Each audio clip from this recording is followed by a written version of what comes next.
Olá, tudo bem? Paz. Tenho uma palavra de Deus para compartilhar com você dentro de textos da meditação de 5 de janeiro em Mateus 7, Gênesis 7 e 8. Especificamente, vamos meditar em Mateus 7, 21 a 23. Pega a sua Bíblia, dá uma pausa no vídeo, pega lá a sua Bíblia, por favor, e acompanhe comigo a leitura. Mateus 7, versículos 21 a 23, e diz assim a santa e poderosa palavra de Deus: Nem todo o que me diz Senhor, Senhor, entrará no reino dos céus, mas aquele que faz a vontade de meu Pai que está nos céus. Muitos me dirão naquele dia: Senhor, Senhor, não profetizamos nós em teu nome? E em teu nome não expulsamos demônios? E em teu nome não fizemos muitas maravilhas? E então lhes direi abertamente: Nunca vos conheci. Apartai-vos de mim, vós que praticais a iniquidade.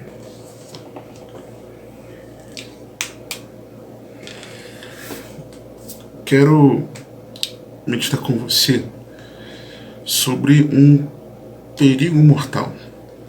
O perigo mortal de não fazer a vontade de Deus.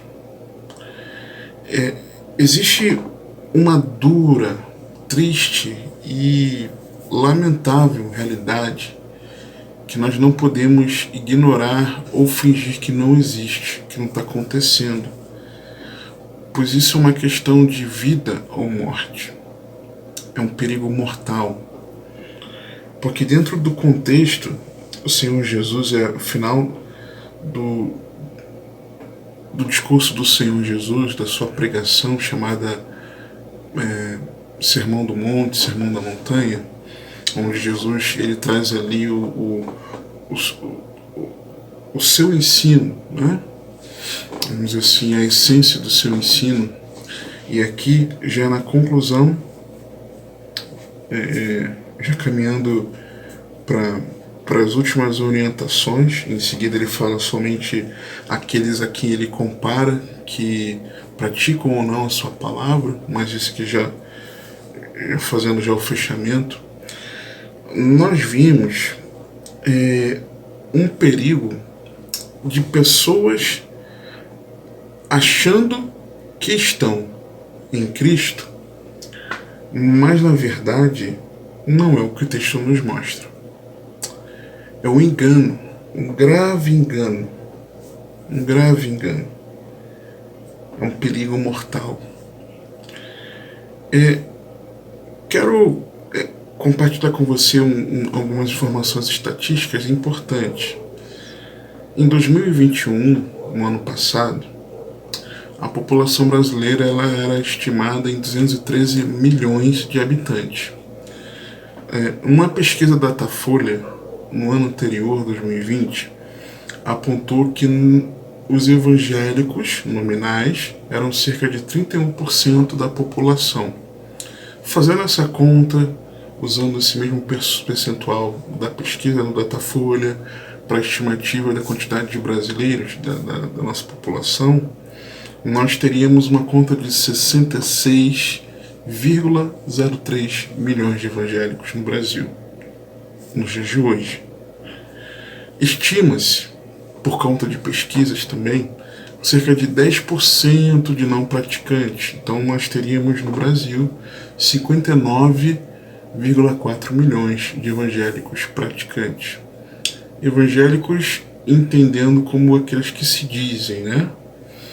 Agora, olhando para essa estatística em relação ao Brasil, eu sei que aqui no canal existem pessoas que acessam de outras nações, mas alguns não são brasileiros, outros brasileiros em outras nações, mas no contexto aqui do Brasil, olhar para essa estatística, meditar aqui em Mateus 7, 21 a 23. Isso não gera um temor em nós, não? Por que eu digo isso? Porque com cerca de 59 milhões de brasileiros, de evangélicos, na população de brasileiros, eu enxergo, tá, que coletivamente nós não temos feito a diferença. Não temos sido sal e luz aqui no Brasil. E isso é evidência que a maioria que chama Jesus de Senhor, como o texto aqui, né? Nem todo que me diz Senhor, Senhor, não é realmente de Cristo. A maioria que se denomina cristã, especificamente evangélica, na verdade, não são verdadeiros cristãos. Não são de verdade de Cristo. Não tem um relacionamento pessoal com Jesus. Por quê? Porque a vida não dá bom fruto. Nesse contexto do encerramento, quando o Senhor está falando sobre os falsos profetas, do versículo 16 ao 20, Jesus fala de que se não está dando bom fruto, né, na verdade, eles são de fato falsos profetas que vêm até você vestidos como ovelhas.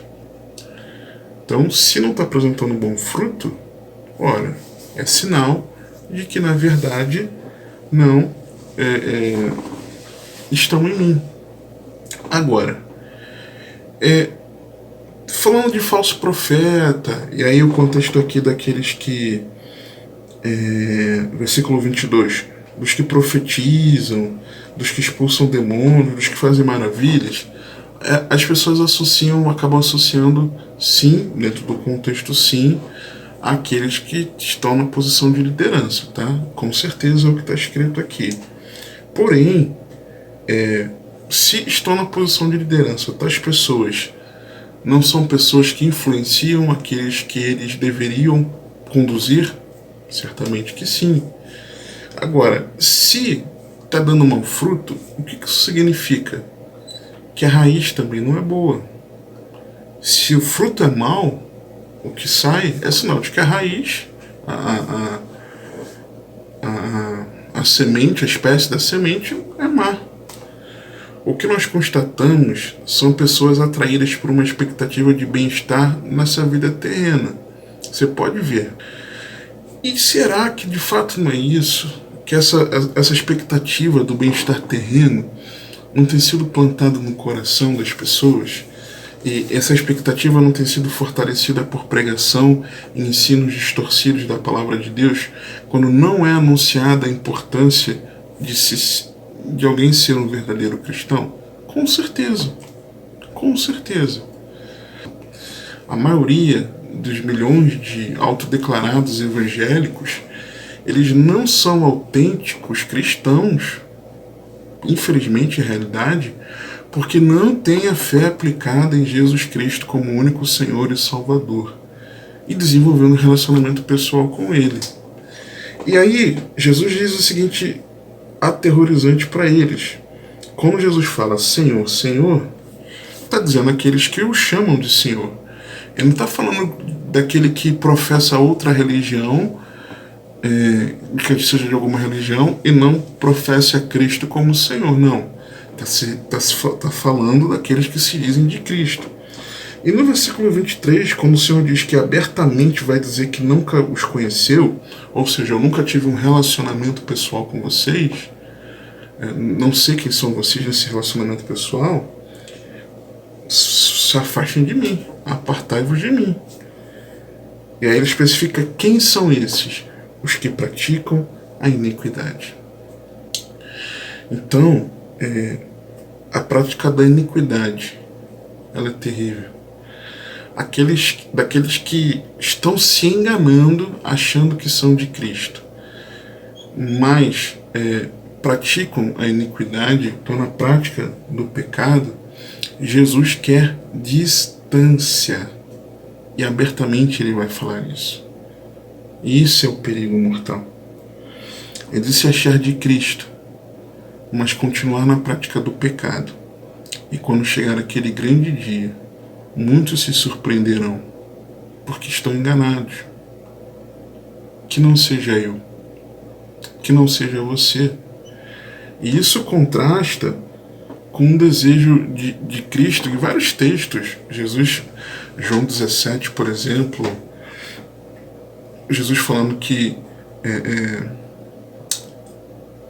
orando ao Pai, desejando, falando que, olha, onde eu estiver, eu quero que eles estejam comigo também, para que vejam a glória que tu me deste.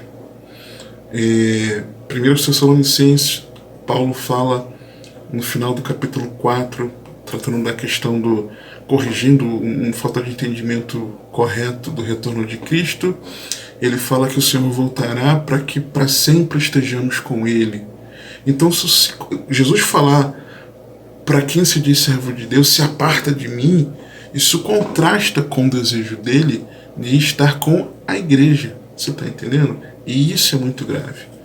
Fazer a vontade de Deus não é praticar iniquidade. Pelo contrário. 1 Tessalonicenses 4, a partir do versos 1 a 8. Finalmente, irmãos, vos rogamos e exortamos no Senhor Jesus que, assim como recebestes de nós, de que maneira convém andar e agradar a Deus, assim andai para que possais progredir cada vez mais, porque vós bem sabeis que mandamentos vos temos dado pelo Senhor Jesus. Porque esta é a vontade de Deus, a vossa santificação. A vontade de Deus não é a prática da iniquidade, pelo contrário, é a santificação.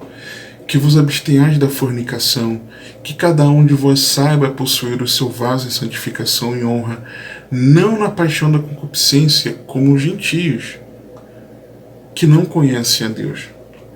Então, chama de Senhor, Senhor, mas está na paixão da concupiscência, está na prática da iniquidade, não quer andar em santidade, não é de Cristo, se parece com quem não é de Jesus. É simples assim. Ninguém oprima ou engane a seu irmão em negócio algum, porque o Senhor é vingador de todas estas coisas, como também antes vos dissemos e testificamos, porque não nos chamou para a imundícia, mas para a santificação. Portanto, quem despreza isto não despreza ao homem, mas sim a Deus, que nos deu também o seu Espírito Santo. Então, desprezar uma pregação bíblica, um ensino bíblico, pregação do Evangelho bíblico, o ensino da doutrina de Cristo, um irmão ensinando, compartilhando, você desprezar isso, você não está desprezando ao irmão, você está desprezando a Deus, porque é a palavra de Deus. A vontade de Deus é para ser conhecida. Colossenses 4, verso 12.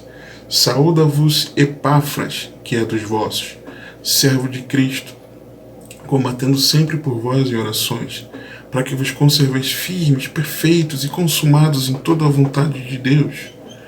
Consumado é plenamente convicto, cheios da vontade, é o sentido.